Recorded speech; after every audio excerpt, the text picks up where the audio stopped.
काले ने हम महता, तो काल के प्रभाव से जो ज्ञान है वो विलुप्त हो गया, लुप्त हो गया, या तो छुप गया, है ना। वो कभी भी समाप्त नहीं हुआ है। यहाँ पर शब्द समाप्त नहीं इस्तेमाल किया गया कि वो ज्ञान समाप्त हो गया, नहीं, वो छुप गया, ढक गया कुछ समय के लिए, अथवा तो वो लिंक टूट गई किसी समय विशेष में।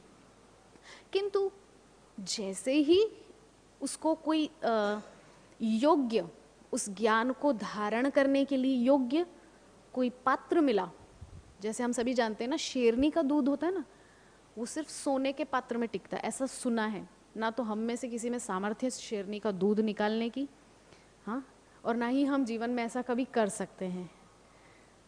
ऐसा सुना है कि शिवाजी जो थे, महाराज शिवाजी, छत्रपति शिवाजी, वो शेरनी का दूध पिया करते थे, ऐसा सुना है। अभी कितना सत्य है इसका तो सत्यापन करने की हमको आवश्यकता नहीं है।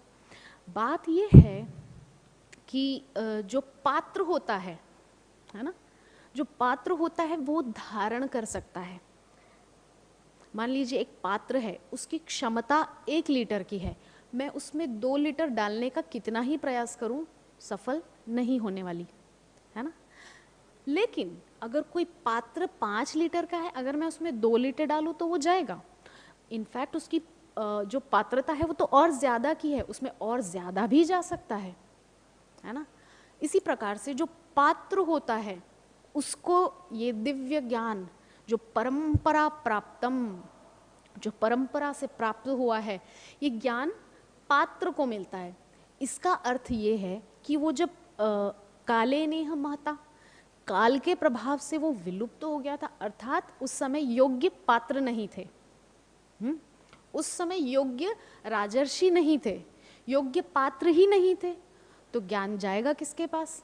लेकिन समय के प्रभाव से जब योग्य पात्र आया तो वो ज्ञान पुनः प्रकाशित हुआ।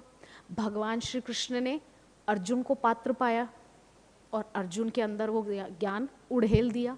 उसके अंदर पात्रता थी उस ज्ञान को अपने अंदर धारण करने की, उस ज्ञान को अपने अंदर समेटने की।